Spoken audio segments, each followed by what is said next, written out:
Hey up, my name's Victoria and I'm pleased to welcome you to a brilliant new autumn and winter season at the LBT. This autumn we've got some great drama for you. Pilot Theatre are bringing their fantastic contemporary version of a classic tragedy, Antigone. Numberless wonders, terrible wonders walk the earth, but none are the match for man. The people, they're tougher than you think. They'll see the light soon enough. It will happen. It's going to happen.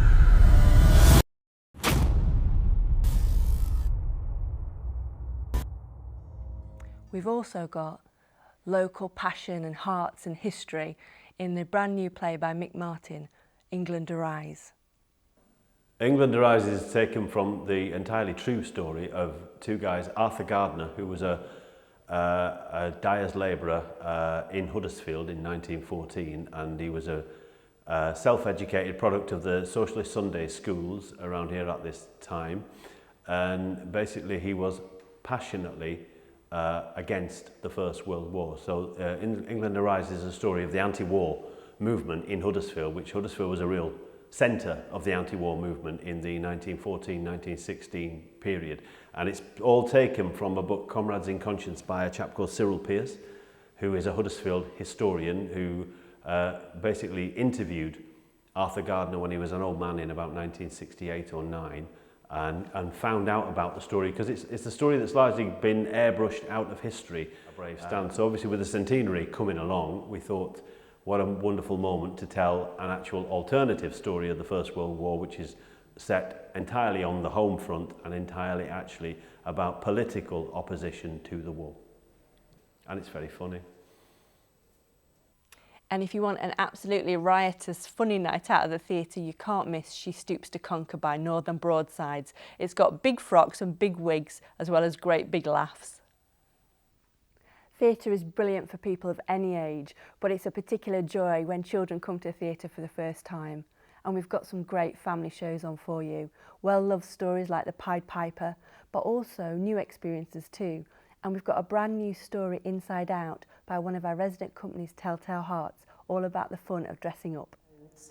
And it's for 2 to 6 year olds, their families, their carers, grandparents, and it's a highly interactive show. It's about a brother and a sister, an older brother who likes things to be just so, nice and ordered and put away and tidy, and his younger sister who loves to mess things up. Telltale Hearts is a very different experience from a lot of other children's theatre companies, and it's because we make work that is highly interactive, participatory, and really understands the developmental stage of the children that are there at the show, whilst at the same time making work that works on a number of levels and should engage the parent as much as it does the child. So it helps to facilitate a really magical shared experience together. So we don't expect your children to sit still in the show. So please don't feel that you can only bring your child if they sit absolutely still. We want them to be jiggling about. Since I've been at the LBT, I've become a real fan of dance. And this season we've got 2 beautiful performances for you. The first one by James Cousins is something I absolutely fell in love with when I saw it at the Edinburgh Festival, and I'm sure that you will too.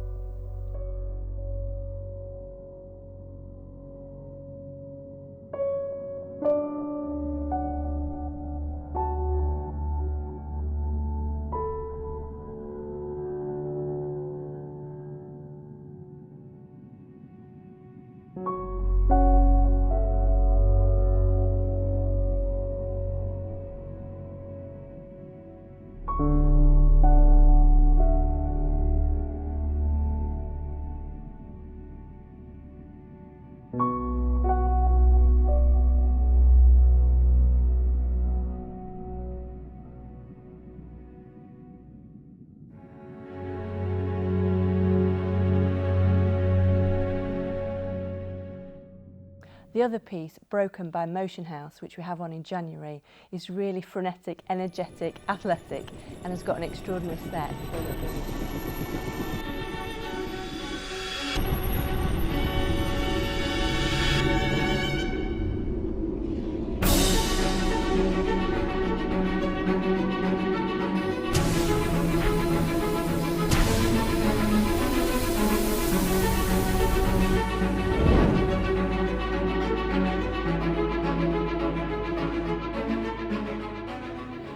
also really pleased to have back the fantastic Young Opera venture.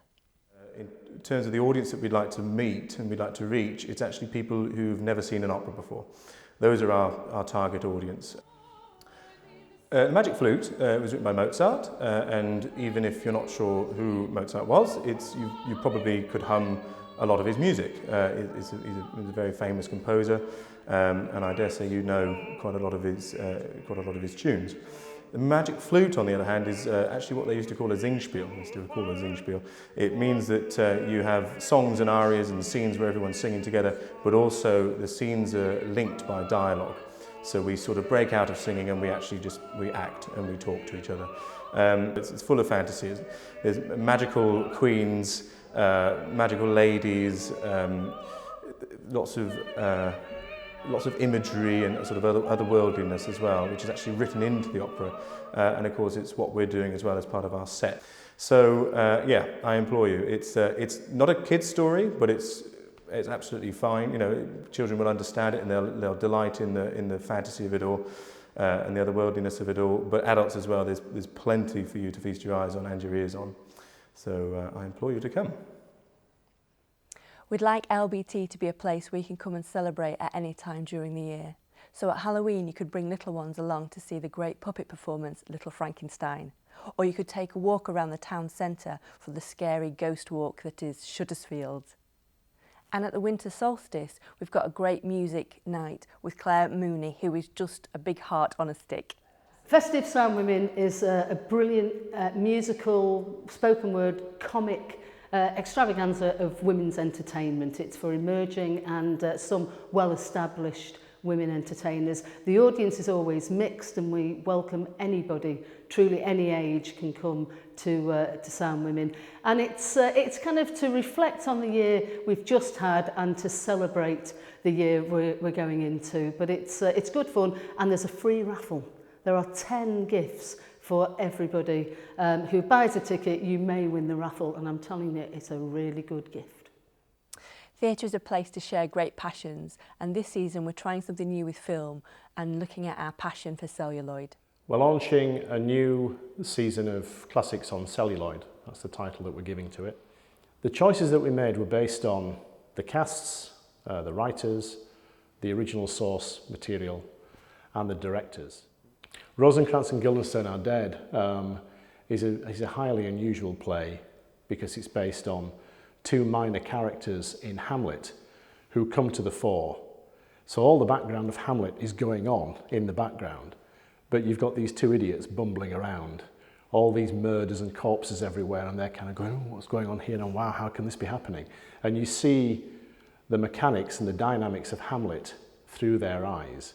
And then under Milkwood, because it's the centenary of Dylan Thomas, many people said it's a film that couldn't be made, but Andrew Sinclair proved them wrong.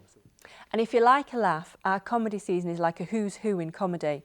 We've got John Shuttleworth, Jason Byrne, Dave Spikey, Joe Caulfield and Ruby Wax doing a great theatre show. And if you like comedy, you can come for a brilliant night out at Christmas to our Comedy Cellar Christmas specials. For the family at the festive season, we've got a traditional pantomime, Jack and the Beanstalk, in the new year. And over Christmas, we'll be working with Tutti Frutti on the lovely The Boy Who Cried Wolf. I grew up on the Welsh border in a smallish village surrounded by sheep and mountains, and actually a lot of my childhood, though at first was really lovely, I started to think this is a very small world I'm in.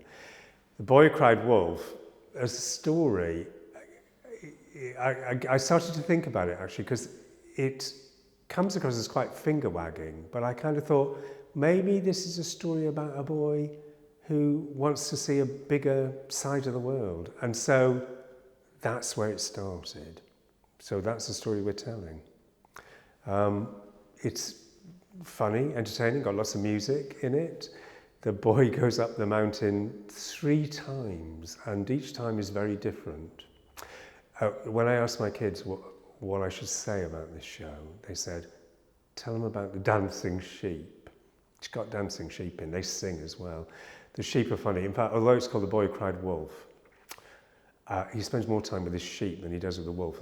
And the sheep are hilarious. They won't do a thing that he wants them to do. If you've never been here before, I look forward to meeting you and showing off our great theatre. And if you have been here before, welcome back. It's going to be a great autumn.